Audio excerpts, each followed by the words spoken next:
लोक या ठिकाणी येणार आणि क्लस्टर मध्ये सहभागी होणार, ते त्यांच्याकडनं ते फ्लॅट बांधले जाणार। नक्कीच ॲक्च्युली हा जो आमचा जो मनीषानगरचा पूर्ण जो परिसर आहे, हा परिसर आहे जो सगळा मनीषानगर या आम्हाला क्लस्टर नको आहे।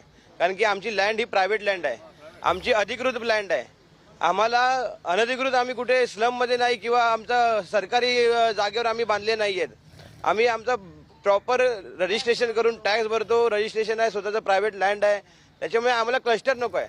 आम्हाला फक्त प्रशासनाकडनं एवढंच पाहिजे की बाबा आमच्या ज्या गोष्टी आहेत त्या सगळ्या रेग्युलराईज करून द्याव्यात, आमच्या कन्व्हेन्सच्या जागा आहेत त्या सगळ्या कन्व्हेन्स करून द्याव्यात, हीच आमची मागणी आहे। कारण की क्लस्टर वगैरे हे जे मुळातच काढलेलं आहे, हे जे स्लम झाले महाराष्ट्र शासनाची जागा झाल्या या शासनाच्या जागेवर काढलेलं आहे, परंतु आमची जागा ही प्रायव्हेट आहे, आमच्या स्वतःच्या मालकीची आहे। तर आम्हाला क्लस्टर नको आहे, आम्हाला चांगले डेव्हलपर्स पाहिजेत। आम्हाला याच्यामध्ये आम्ही 35-36 वर्ष झालं आम्ही राहतोय।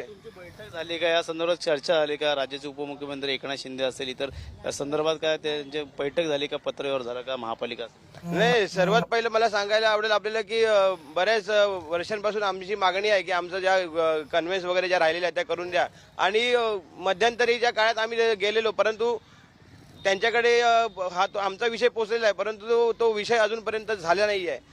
पण मला आपल्या माध्यमातून सांगायचं आहे प्रशासनाला आणि जे राज्याचे मुख्यमंत्री उपमुख्यमंत्री आहेत त्यांना की हा जो मनीषानगरचा विषय जटिल विषय झालेला आहे, तर आम्हाला कुठेतरी न्याय मिळायला पाहिजे। आमच्या ज्या जागा आहेत त्या रेग्युलराईज करून आमच्या प्रत्येकाच्या सोसायटीच्या नावावर करून दिल्या पाहिजेत, ही आमची प्रथम मागणी आहे।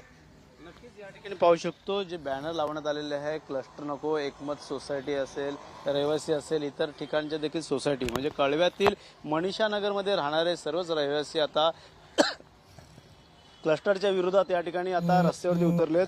मात्र येणाऱ्या काळात प्रशासन असेल, शासन असेल, यांना कशा प्रकारच्या योजनेमध्ये आता सहभागी करतील हे देखील पाहणं गरजेचं राहणार आहे। मात्र सध्या तरी या ठिकाणी ज्या इमारती आहेत त्या इमारतीत राहणारे जे स्थानिक रहिवासी आहेत त्यांना मोठ्या प्रमाणात जे आहे ते त्यांची मागणी आहे आणि ती मागणी रास्त नसून जी मागणी आहे ती पूर्ण करावी